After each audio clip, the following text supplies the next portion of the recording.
નમસ્કાર, આપ જોઈ રહ્યા છો પાટનગર નેટવર્ક ન્યૂઝ અને હું છું આપની સાથે રેના. બુલેટિનની શરૂઆત કરીએ જૂનાગઢથી. તો જૂનાગઢમાં બાંટવાના ખારા ડેમમાંથી સિંચાઈ માટે પાણી છોડવામાં આવ્યું.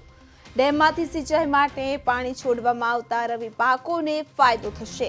ડેમમાંથી પાણી છોડવા માટે નિયમ અનુસાર ભરવાની થતા જે 46,400 રૂપિયા ધારાસભ્ય કાંદલ જાડેજાએ ચૂકવ્યા હતા. તો ખારા ડેમમાંથી સિંચાઈ માટે પાણી છોડવામાં આવતા ખેડૂતોમાં ખુશીનો માહોલ છવાયો હતો.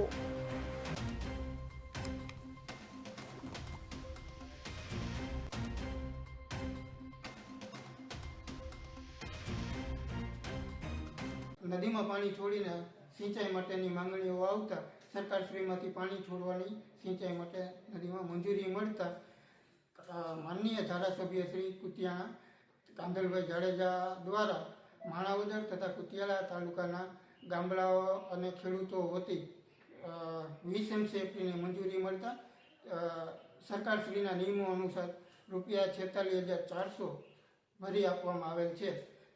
અને લગત વિભાગ તથા નીચવાસના ગામડાઓને જાણ કરી અને પાણી છોડવામાં આવશે. અને તેનાથી માણાવદર તાલુકાના ફલગામ, એકલેરા, થાપલા, સમેગા, કોળવો, કુતિયાણા તાલુકાના થરસન, લેવદરા, તરકાઈ, ગઢવાણા વગેરે જેવા ગામોને સિંચાઈનો લાભ મળશે અને આશરે 150